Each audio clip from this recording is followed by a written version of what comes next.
اللہ تعالیٰ نے رمضان میں زوجہ کے قریب جانے سے صحابہ کو منع کیا تھا. بڑا دلچسپ واقعہ ہے.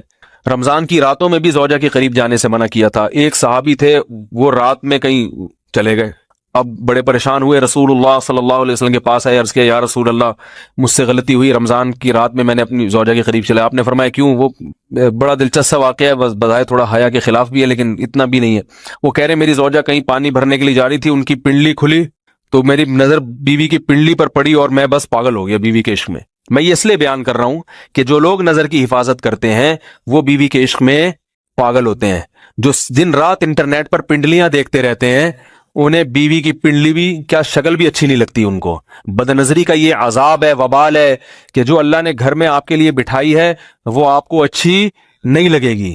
تو نظر کی حفاظت کیا کرو، اس سے آپ کو اپنی بیوی سے عشق ہوگا، محبت ہوگی. بات آ رہی ہے سمجھ میں؟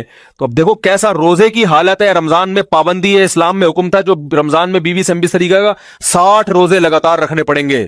کتنا بڑا جرم، لیکن صحابی سے برداشت نہیں ہوا. صرف زوجہ کے پاؤں پہ نظر پڑی ہے تو وہ کیسے بیوی سے محبت کرتے ہوں گے اور وہ بیوی کے بغیر رہ سکتے ہوں گے. اور آج لوگوں کے فون آتے ہیں، ہماری بیگم جس میکے جاتی ہے اتنی خوشی ہے، ایسا اچھا سا فیل ہوتا ہے، ایسا عجیب سا محسوس ہو رہا ہوتا ہے جیسے آزاد ہو گئے. تو میں کہتا ہوں ظاہر ہے اب تمہیں موقع مل گیا کنڈی لگانے کا، ٹھیک ہے نا، اور آنکھ مٹکے کرنے کا، تو خوش تو ہوگے.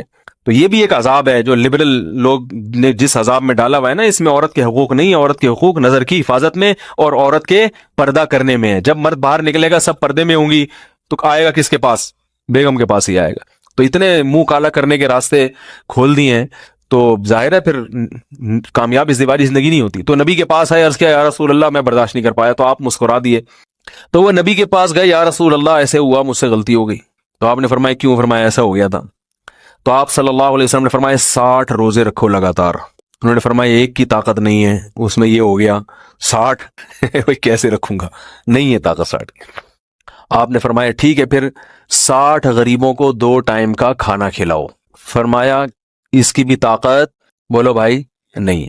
اتنے میں ایک صحابی لائے کوئی چیز صدقہ کرنے کے لیے. تو آپ نے فرمایا چلو اصل حکم تو یہی ہے کہ 60 روزے یا پھر 60 غریبوں کو کھانا، وہ نہیں تو چلو فی الحال ان کو تنبیہ کے لیے کچھ ان سے صدقہ کروا لیتا ہوں. فرمایا چلو یہ فلاں خیرات کی ایک چیز لے کر آئے ہیں، تم یہ لے کے غریبوں میں بانٹ دو. انہوں نے فرمایا مجھ سے زیادہ غریب پورے مدینہ میں بھائی کوئی بھی نہیں. آپ صلی اللہ علیہ وسلم مسکرانے لگے، فرمایا جاؤ کھاؤ اور بچوں کو کھلاؤ. اور بھائی غلطی بھی ہوئی اور گھر میں راشن بھی آ گیا. تو اس کے بعد قرآن کی آیت نازل ہوئی کہ احل لکم لیلۃ الصیام الرفث الی نسائکم ہن لباس لکم وانتم لباس لہن علم اللہ انکم کنتم تختانون انفسکم فتاب علیکم وعفی عنکم فالآن باشروہن وابتغوا ما کتب اللہ لکم. فرمایا اللہ کو بتایا کہ تم اس حکم پر عمل نہیں کر سکتے، لہٰذا رمضان کی راتوں میں تمہیں اپنی بیوی کے پاس جانے کی اجازت ہے، لہذا ان کے پاس جایا کرو اور اس اولاد کو تلاش کرو جو اللہ نے تمہارے مقدر میں لکھ دی ہے.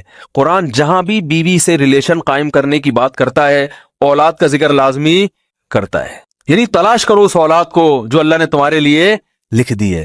ما کتب اللہ لکم، ما کتب اللہ علیکم نہیں ہے. علا کا مطلب تمہارے خلاف، لکم کا مطلب تمہارے فائدے کے لیے. لام عربی میں نفع کے لیے آتا ہے، علا عربی میں ضرر اور نقصان کے لیے آتا ہے. فرمایا یہ نہیں کہ اس اولاد کو تلاش کرو جو بطور پینلٹی کے اللہ نے تمہارے متھے لگا دی ہے، جو اللہ نے تمہارے فائدے کے لیے لکھ دی ہے.